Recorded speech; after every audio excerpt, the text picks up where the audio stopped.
nom est Garrett et cela s'est passé quand j'étais en 2e année de collège. Quand je n'ai pas eu de dortoir après ma première année, je me suis débrouillé pour trouver un logement hors campus. En bref, je me suis retrouvé dans une coopérative, faisant partie d'une communauté de 3 maisons qui étaient plus ou moins proches du campus, mais pas vraiment. Ce n'était pas idéal, mais c'était bon marché et je n'avais pas beaucoup d'options. De plus, j'avais un vélo, donc le temps de trajet supplémentaire ne me dérangeait pas vraiment. La plupart des résidents étaient de jeunes étudiants comme moi, mais il y avait quelques exceptions. Il y avait une poignée d'anciens élèves, 1 ou 2 assistants d'enseignement et quelques personnes plus âgées qui obtenaient leur diplôme plus tard dans la vie. Mais la personne qui m'a immédiatement frappé était une femme plus âgée qui vivait dans l'une des autres maisons. D'après ce que je pouvais dire, elle avait peut-être la 50aine, même si elle paraissait un peu plus âgée que ça. Elle avait les cheveux grisonnants et marchait avec une sorte de boiterie, comme si elle avait une sorte de blessure au dos. Elle était vraiment silencieuse et restait la plupart du temps seule, et elle avait toujours cette expression vide sur son visage. J'ai supposé qu'elle avait une sorte de lien avec l'université, peut-être un membre du corps professoral ou peut-être une ancienne élève, mais personne n'a expliqué et je n'ai pas demandé. La première fois que je l'ai vue faire quelque chose d'étrange, c'était dans notre cuisine commune, ce qui était un peu bizarre pour commencer, car les 2 autres maisons avaient leur propre cuisine, donc je ne savais pas pourquoi elle traînerait dans la nôtre. Elle ne cuisinait pas, ne mangeait pas, ni même ne parlait à personne. Elle était juste là, debout, pendant que le reste d'entre nous parlait et courait, préparant le dîner et écoutant de la musique. Elle n'a pas essayé de se joindre à nous. Elle nous a juste regardés fixement. Je l'ai croisée du regard plusieurs fois, et une partie de moi a eu le sentiment qu'elle me regardait spécifiquement, même si je savais que c'était peu probable. Personne ne l'a reconnue, ce que j'ai trouvé un peu bizarre aussi. Peut-être qu'il savait quelque chose que je ne savais pas. Plus tard cette semaine-là, je faisais mes devoirs dans ma chambre quand je l'ai revue. J'ai jeté un coup d'œil par la fenêtre de ma chambre et elle était là, me regardant fixement. Comme si ce n'était pas assez étrange en soi, elle n'était même pas sur le trottoir, mais plutôt au milieu de la rue. Il se faisait tard et il faisait assez froid aussi, donc elle devait être gelée dehors. Je ne pouvais pas dire si elle regardait dans ma fenêtre ou juste dans la direction générale de la maison, mais j'avais l'impression qu'elle me regardait spécifiquement. Je ne sais pas pourquoi je l'ai fait, mais je lui ai fait signe, essayant d'être amical. Au moment où je l'ai fait, je l'ai instantanément regretté. Elle n'a pas répondu à mon signe. Au lieu de cela, elle a sauté plusieurs fois comme si elle était excitée, puis a couru vers l'une des autres maisons, vraisemblablement la sienne. Je me suis senti un peu mal. Non seulement je l'avais reconnue, mais j'avais confirmé qu'elle avait regardé dans ma chambre tout le temps, et même si elle ne l'avait pas fait, elle savait maintenant quelle était ma chambre. Plus tard cette nuit-là, j'ai interrogé l'un de mes colocataires à son sujet. Il m'a dit que cette femme avait toujours été là et que je devais faire de mon mieux pour l'ignorer, comme le reste d'entre eux. J'ai posé d'autres questions à son sujet, mais le gars ne savait vraiment rien et a dit qu'il ne faisait que répéter ce que quelqu'un lui avait dit quand il avait emménagé. Cela ne me convenait pas, alors j'ai demandé autour de moi jusqu'à ce que j'obtienne une sorte de réponse. L'un des aînés de la maison spécifique où elle vivait m'a dit qu'elle était associée à l'université et qu'elle était un peu excentrique, mais qu'elle n'avait pas d'antécédents de violence ou de comportement physique. Je lui ai demandé pourquoi personne ne trouvait cela aussi étrange que moi, et il m'a dit qu'il ne pouvait vraiment pas contrôler qui vivait là, car cette décision revenait au gérant immobilier. Je n'étais pas entièrement satisfait de cette réponse, mais il n'y avait rien que je puisse faire. Alors, j'ai essayé de la chasser de mon esprit. Mais ensuite, ça a empiré. Une nuit, je suis sorti de ma chambre et j'ai failli la percuter. Elle était dans le couloir, juste devant ma porte. J'ai littéralement reculé parce qu'elle m'a pris tellement au dépourvu. Il était plus de minuit, un mardi, donc la maison était presque morte. Elle n'a rien dit quand elle m'a vu, elle a à peine réagi. Au lieu de cela, elle s'est juste retournée et est partie comme si j'étais celui qui l'avait dérangée. Je ne vais pas entrer dans les moindres détails, mais il y a eu plusieurs autres occurrences, comme celle-là, où je l'ai surprise soit à fouiner là où elle n'avait rien à faire, soit à faire quelque chose qu'elle n'avait pas à faire. À un moment donné, j'ai perdu ma clé de chambre. Les 3 maisons avaient autrefois fait partie du même hôtel, donc toutes les chambres avaient des serrures et des clés personnelles. C'était une coopérative, donc la plupart des gens laissaient leurs portes déverrouillées, mais j'étais quelqu'un qui ne pouvait pas dormir confortablement en sachant que quelqu'un pouvait simplement entrer dans ma chambre, donc perdre ma clé est un gros problème. Tout le monde avait une clé de rechange, y compris moi, mais j'étais furieux parce que je devrais aller faire une copie de la clé et c'était un inconvénient supplémentaire que je ne pouvais pas me permettre à l'époque. Quelques nuits plus tard, je me suis réveillé au hasard dans la nuit. Je ne savais pas pourquoi au début, mais ensuite je l'ai entendu. Il y avait un léger cognement venant de mon placard toutes les 20 secondes environ. On aurait dit que quelque chose bougeait derrière la porte, comme si quelque chose bougeait à l'intérieur de mon placard. Je ne suis pas du genre à avoir peur facilement et je ne suis certainement pas du genre à être impuissant dans une situation dangereuse, alors j'allais m'en occuper moi-même. Je suis sorti tranquillement du lit et j'ai pris une profonde inspiration. J'ai marché lentement vers le placard, essayant de garder ma respiration sous contrôle. Mon cœur battait la chamade. D'un mouvement fluide, j'ai ouvert la porte du placard et j'ai crié comme une folle. Comme je m'y attendais, la femme était là. Elle avait l'une de mes cravates enroulée autour de son cou et ses yeux étaient grands ouverts. Elle tenait un couteau de cuisine de l'autre main. Mon cri a dû la surprendre, car avant que je ne puisse réagir, elle s'est jetée sur moi avec le couteau tendu. J'ai crié à nouveau, seulement celui-ci n'était pas simulé. C'était un cri de pure peur. Je l'ai plaquée au sol et j'ai pu la désarmer assez facilement, étant donné sa fragilité et sa petite taille. Cela n'a pas rendu la situation moins terrifiante. Elle a donné des coups de pied, s'est battue et a mordu pendant que je la maintenais au sol, criant tout le temps. J'ai appelé à l'aide et j'ai entendu des portes claquer, suivies par certains de mes colocataires qui couraient dans le couloir. Mon ami Lee m'a immédiatement aidé à immobiliser la femme et nous l'avons maintenue au sol pendant que quelqu'un d'autre appelait la police. Le reste de la nuit a été un flou. La police est arrivée rapidement et l'a arrêtée sur le champ. À ce moment-là, elle avait cessé de crier, mais elle a refusé de dire quoi que ce soit, ce qui était extrêmement troublant. Les policiers ont trouvé ma clé de chambre sur elle. Quelle surprise! Quelques semaines plus tard, nous avons eu notre réponse sur qui elle était. Apparemment, c'était la sœur du gérant immobilier, qui l'a laissée vivre là en secret. Elle avait de graves problèmes de santé mentale et au lieu de lui donner des soins appropriés, il l'avait simplement jetée dans l'une des chambres inoccupées. Je crois que le gérant immobilier a finalement été arrêté pour négligence et une foule d'autres choses, et à juste titre. Je le blâme honnêtement beaucoup plus pour ce qui s'est passé qu'elle.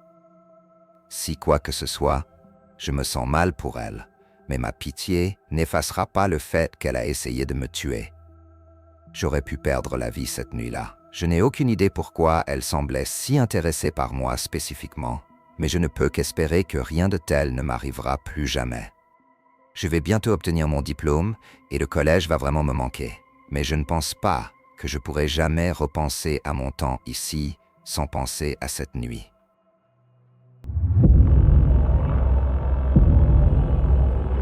Ceci n'est pas vraiment mon histoire, mais j'ai essentiellement vu tout se passer. Alors je la raconte quand même. J'ai vécu dans une modeste maison à 2 étages avec mon mari Benjamin pendant la majeure partie de 20 ans maintenant. Tous nos enfants vivent leur propre vie et je ne pourrais pas être plus fier. Mais je suis sur le point de vous raconter ce qui s'est passé l'année dernière. Quelqu'un venait d'emménager dans la maison d'en face.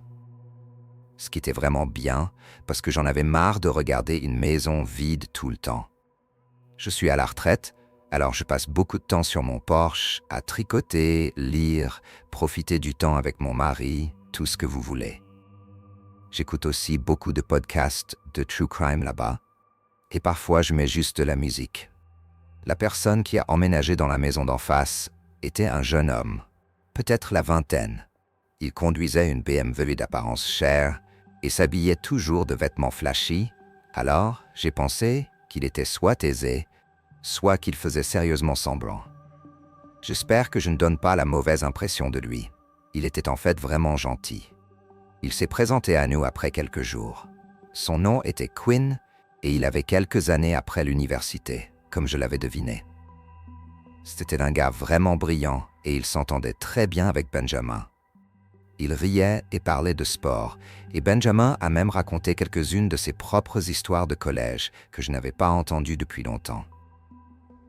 Quinn a dit qu'il travaillait dans l'industrie du divertissement et qu'il faisait du travail indépendant pour une personnalité d'Internet, quoi que cela signifie. Cela m'a un peu dépassé, mais ça devait être lucratif. Il avait l'air assez riche, comme je l'ai dit. Il parlait d'actions avec Benjamin et nous a parlé de certains des investissements qu'il faisait. Dans l'ensemble, il semblait être un gars sympa. Les choses ont été normales pendant quelques mois. Comme je l'ai dit, je passais beaucoup de temps sur mon Porsche, alors Quinn me faisait souvent signe en quittant sa maison et je lui répondais toujours. Je ne me souviens plus exactement quand, mais j'ai commencé à remarquer la même fille qui allait chez Quinn de temps en temps. Elle conduisait une petite décapotable blanche et elle était assez jeune, blonde, le genre de fille que vous vous attendriez à ce qu'un gars comme lui fréquente. Pour être franche, elle s'habillait un peu scandaleusement, ce que je n'appréciais pas pleinement. J'ai pensé qu'elle était sa petite amie, peut-être qu'elle surveillait la maison pendant qu'il était absent.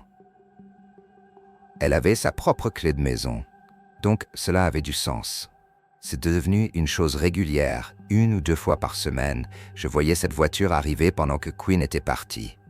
Elle entrait, restait un moment, puis partait. Je ne comprenais pas vraiment ce qu'elle faisait, mais les jeunes sortent différemment de nos jours, alors j'ai gardé mes pensées pour moi. Puis un soir, je les ai vus ensemble. Quinn est entré dans son allée avec elle sur le siège passager. Cela a confirmé que c'était sa petite amie, comme je l'avais supposé. Mais peu de temps après ce jour, les choses ont commencé à devenir tendues. Du moins, c'est ce qu'il semblait.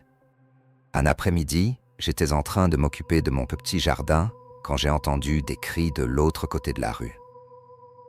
Quinn et la fille étaient debout dans l'allée, se criant dessus. Je ne pouvais pas comprendre ce qu'ils se disputaient, mais je n'en avais pas besoin. Elle n'arrêtait pas de jeter ses mains en l'air, lui crachant pratiquement ses mots. On aurait dit qu'elle allait le frapper. Finalement, elle est montée dans la voiture, a claqué la porte et est partie en trombe sur la route. Quinn a secoué la tête et est rentré. Je ne pense même pas qu'il m'ait remarqué. J'ai pensé que c'était une dispute d'amoureux. Tous les couples se disputent et ce n'était pas ma place de m'immiscer là où je n'étais pas la bienvenue. Mais ensuite, j'ai revu la voiture de cette fille devant sa maison quand il n'était pas là. Pas une fois, pas 2 fois, mais plusieurs fois. J'en ai parlé à Benjamin et il a dit que c'était impoli de fouiner et que je devais juste laisser le pauvre garçon tranquille, ce avec quoi j'étais d'accord. Mais ensuite est venue la nuit où tout a dérapé. Benjamin et moi dormions quand nous nous sommes réveillés au son des sirènes hurlantes à l'extérieur. Nous nous sommes précipités dehors, rejoignant la poignée de voisins qui étaient sortis pour voir ce qui se passait. La maison de Quinn était envahie de voitures de police, d'une ambulance, tout le tralala. Nous avons regardé les policiers sortir de sa maison avec cette fille menottée. Elle n'a pas lutté ni crié, elle a juste accepté ce qui se passait et a regardé droit devant elle avec une expression vide. Nous avons vu Quinn être transporté dehors sur une civière. Il était en sang et j'ai haleté à la vue. Nous ne l'avons pas revu pendant 1 semaine après cela. J'étais très inquiète. Quand il est finalement revenu, Benjamin et moi sommes allés le voir. Il nous a laissé entrer sans hésitation et nous a tout raconté.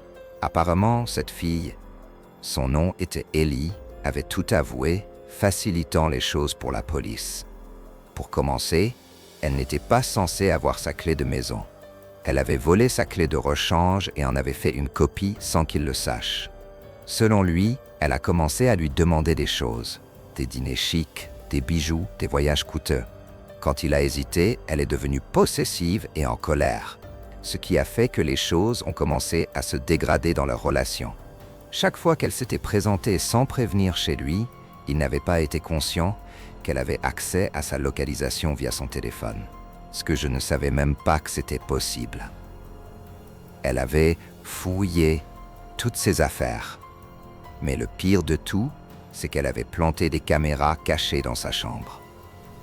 Chaque fois qu'elle retournait chez lui, quand il n'était pas là, elle remplaçait les piles des caméras et s'assurait qu'elles fonctionnaient toujours. La dispute entre eux que j'ai entendue était la tentative de Quinn de rompre avec elle. Elle a refusé et Quinn a accepté à contre-cœur de faire une pause. Ellie avait tout vu à travers les caméras et la nuit suivante, elle est allée chez lui avec un couteau. Je ne vais pas expliquer le reste, vous avez compris l'idée. D'une manière ou d'une autre, Quinn a réussi à la maîtriser, mais pas avant qu'elle ne le blesse gravement. Le médecin a dit qu'il était à un cheveu d'avoir besoin d'une intervention chirurgicale ou de mourir. Benjamin et moi avons essayé de le consoler, mais il était visiblement secoué. La dernière chose qu'il a dite avant que nous partions, c'est qu'il avait appris sa leçon sur l'étalage de son argent, surtout autour des jolies filles. Il a déménagé peu de temps après. Il a dit qu'il ne se sentait plus en sécurité dans cette maison et que son ex avait des tonnes d'amis comme elle et il ne se souciait pas du genre de femmes avec lesquelles je m'entourais. Leçon apprise. Le quartier où j'ai emménagé est vraiment agréable, avec peu de criminalité, calme et composé principalement de familles. Les maisons ici sont assez espacées, ce qui m'a en partie attiré. Mais, pour une raison quelconque, la propriété à côté de la mienne est beaucoup plus proche que la plupart des autres maisons entre elles. Et d'ailleurs, la maison voisine est énorme. Quand je l'ai vue pour la première fois, j'ai pensé qu'elle pouvait facilement accueillir une famille de 10 personnes. C'est ce que j'ai immédiatement supposé, uniquement basé sur l'impression de leur réussite apparente. Je n'étais pas vraiment sûr de la façon dont un jeune comme moi allait s'intégrer facilement dans une communauté comme celle-ci, mais c'était plutôt une inquiétude personnelle. Quand j'ai enfin rencontré mon voisin, mon énergie sociale était déjà pratiquement épuisée après une journée à parler avec des inconnus. Je savais que si je rentrais simplement chez moi, je n'aurais pas la même motivation pour le rencontrer plus tard. Alors j'ai pris une grande inspiration et je suis monté par l'allée de sa maison. Avec le temps, j'ai fini par me confier à lui sur le fait que je me sentais un peu à l'écart, étant célibataire à la fin de ma vingtaine, entouré de tant de familles avec enfants. Il m'a dit de ne pas m'inquiéter, que la plupart des gens ici étaient très réservés. Ce fut un certain soulagement pour moi. Il s'est présenté comme Damon et a dit que je devrais passer chez lui pour prendre un verre un de ces jours. J'ai haussé les épaules et dit « Tu sais quoi? Et pourquoi pas maintenant ?» Je m'attendais à ce qu'il rie et m'invite à entrer, mais au lieu de cela, il a regardé par-dessus son épaule comme si j'étais fou. Étant donné la taille de cette maison, j'ai trouvé ça étrange. Nous avons parlé encore quelques minutes, il m'a donné son numéro et il est rentré. J'étais content de savoir que quelqu'un de mon âge vivait là, d'autant plus qu'il semblait être un type tranquille. Mais je ne pouvais pas m'empêcher de penser à quel point c'était bizarre que quelqu'un vive seul dans une maison de cette taille. Bien sûr, moi aussi je vivais seul, mais ma maison faisait à peine la moitié de la sienne. Quoi qu'il en soit, j'ai repris ma routine. Et pendant des semaines, rien. Pas de fête, pas de visite, pas de livraison de nourriture. Sa voiture était toujours dans le garage, mais je ne le voyais jamais sortir. Je ne savais sincèrement pas ce qu'il mangeait. C'était comme si le gars vivait comme un fantôme. Je travaille à domicile et mon bureau est au 3e étage, donnant directement sur la propriété de Damon. Si vous vous demandez comment je savais autant de choses sur ses habitudes, ça peut sembler obsessionnel ou un peu étrange, mais sa maison était toujours dans mon champ de vision. Jusqu'au jour où on aurait dit qu'il organisait une fête. Ne vous méprenez pas, je ne suis pas du genre à me plaindre du bruit. J'ai moi-même participé à de nombreuses soirées. Mais c'était en milieu de semaine et le volume était insupportable. J'ai décidé de traverser et de lui demander de baisser un peu. J'ai enfilé un sweat et je suis allé là-bas. C'était clairement une fête, on pouvait le percevoir depuis l'extérieur. J'ai frappé à la porte, mais personne n'a répondu. J'ai sorti mon téléphone pour envoyer un message à Damon, mais j'ai renoncé, imaginant qu'il l'ignorerait probablement. C'est alors que j'ai remarqué quelque chose d'étrange. Le son qui venait de l'intérieur, ce n'était pas de la vraie musique. C'était un enregistrement. Littéralement un enregistrement de gens qui riaient, parlaient, trinquant. Toute la fête était fausse, mais ça n'avait aucun sens. Il y avait pourtant des voitures dans le garage, des chaussures dans l'entrée, il y avait des gens dans cette maison, c'était certain. J'aurais dû faire demi-tour à ce moment-là, mais en m'approchant d'une porte à l'arrière, j'ai perçu un autre bruit, presque mécanique. Un son lourd, rythmique, comme une machine ou une scie électrique. Je me suis rapproché jusqu'à pouvoir jeter un œil par une fente. 3 hommes se trouvaient là, tous plus âgés, fixant quelque chose de l'autre côté de la pièce que je ne pouvais pas voir. L'odeur était extrêmement forte, ça sentait l'eau de javel ou un produit de nettoyage. C'est à cet instant que j'ai ressenti ce nœud dans l'estomac, cette sensation claire que ma vie était en danger. Je me suis retourné pour sortir le plus silencieusement possible. Mais, en montant les escaliers, la lumière derrière moi a baissé, comme si quelqu'un avait fermé la porte. Je n'ai pas entendu le bruit à cause de la musique, mais je l'ai senti. J'ai couru à toute vitesse, traversé la maison et défoncé la porte d'entrée. Quelques minutes plus tard, environ 8 hommes sont sortis en courant, inspectant le jardin, le garage et la rue. Mais Damon n'était pas parmi eux. Ils étaient tous plus âgés comme les 3 que j'avais vus auparavant. Certains semblaient se disputer, jusqu'à ce que l'un pousse l'autre, manquant de se battre au milieu de la rue. Finalement, ils sont tous rentrés à l'intérieur. Et les chaussures, ça n'avait aucun sens. Ils portaient tous des bottes. Aurait-il apporté des paires supplémentaires juste pour les laisser dans l'entrée? J'avais trop de questions et aucune réponse. Le lendemain, je me suis réveillé et j'ai regardé par la fenêtre de ma chambre. Toutes les voitures avaient disparu. Même celle de Damon. J'ai essayé de me concentrer sur mon travail, mais je ne pouvais pas m'empêcher de fixer sa maison. Après quelques heures, j'ai décidé d'appeler la police. Mais même en expliquant ce que j'avais vu et en indiquant précisément la maison, ils ont agi comme si j'imaginais des choses. C'est arrivé il y a quelques mois. Le plus étrange, c'est que Damon n'est jamais revenu. Il est clair que personne ne s'occupe plus de la maison.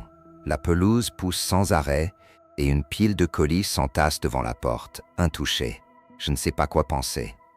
Peut-être que ce n'est rien. Mais au fond de moi, je sens que personne n'irait aussi loin pour cacher ce qui se passait réellement là-dedans.